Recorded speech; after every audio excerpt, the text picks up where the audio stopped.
When we heard Call of Duty Black Ops was preparing to unveil its multiplayer, we didn't waste any time. Our destination, Treyarch. Our mission, the most detailed hands-on coverage inside Xbox can provide. So sit back, relax, and keep a sharp lookout. Every feature you hear about in this preview has never before been done in a Call of Duty game.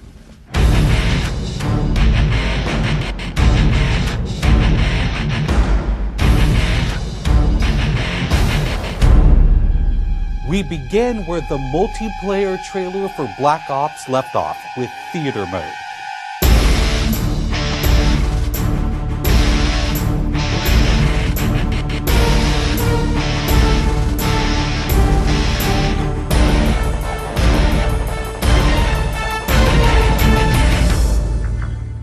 Dan Bunting explains. You can switch the camera from any player's perspective in both first person and third person.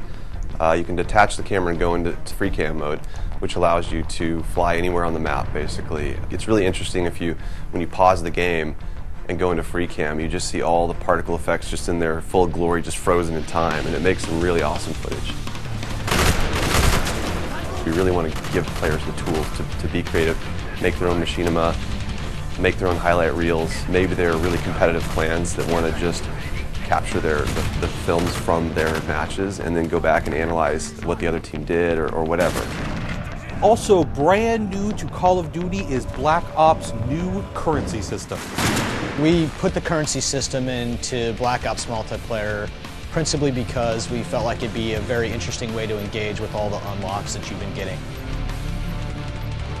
So one of the things that's really fun about currency is instead of being specifically told at a specific level what you're going to get, we're unlocking features by level, but then once the feature is unlocked, you can purchase any component of that feature with the currency directly. Of course, when you got a little currency jingling in your virtual pockets, nothing feels better than putting it on the line against your fellow players.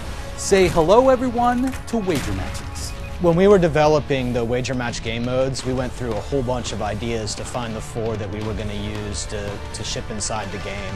And really, if it wasn't people screaming in joy and frustration when they were sitting around the office playing, it wasn't good enough to be a wager match. Wager matches are all free-for-all modes, and they exist separately from the standard playlist. They include game modes like Gun Game, where you're in a race to score a kill with 20 different weapons, beginning with pistols and advancing through ever more explosive weaponry. It's extremely rewarding for us as a design team to put something up there that people are reacting to really well and it's slightly different than what they get, and everyone loves the core game, and you have to be very careful when you're finessing the core mechanics of the game. But wager matches let us kind of get our creativity flowing and do some things that you're not normally used to, and then spin them up in unique ways and combine things in ways that you haven't seen before, that you never really thought of, and that wouldn't be appropriate for the core game but are completely appropriate for wager matches. While the classic Call of Duty challenge system is still very much in place, Black Ops is also adding a new feature called contracts. Right, so if you're using the contract system, you actually have to put up a little of your own currency in order for a bigger payday. And depending on the contract, some contracts pay XP, some pay more currency, some pay both.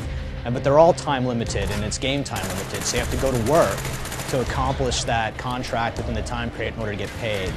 It's different from the challenges, in so much that the challenges some players like to use very aggressively, and they map out their path through the challenge system in order to maximize their XP gains, in order to level faster. And then a whole nother set of players uses the challenges sort of passively. They're there, when you get them they feel good, but contracts gives you a way to directly engage with the content inside the game. It says, hey, I'm an SMG guy, I want SMG based contracts, I'm going to chase my contracts and I'm going to get paid. And that's fun. Another focus for Black Ops is player customization, including things like unlockable face paint, unique perk-specific character models, and a whole lot of weapon customization. We've been we stole the line from Full Metal Jacket, this is my weapon, this is my gun, and we're chanting that around the office as sort of our mantra for this feature. Originally it started with one of our designers he just made kind of an offhand comment one day where he said, you know, I really have a certain attachment to the weapon that's my favorite. I want to make that weapon mine, and that was all it took. So from there it was just, what are the things that are cool? It's like, put your clan tag on your gun, of course. And we've got, the emblem editor by itself is an element of creativity for players. And then the reticles, of course, why not give people the option to select what kind of red dot they have. Maybe they don't like a dot, maybe they like a circle, maybe they like a triangle, maybe they like a standard crosshair, maybe they just want a line. And then there is combat training, which allows you to get comfortable with the trappings of multiplayer by competing in matches against AI-controlled opponents.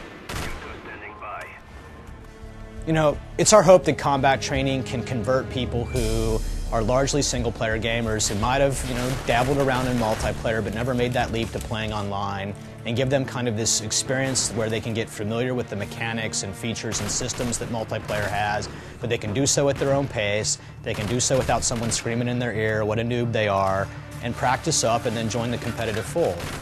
Experienced players could use combat training to practice up on a particular weapon, a particular tactic, or a particular map. So we think it appeals to both audiences, but most directly, it was designed to help new players get into the mix.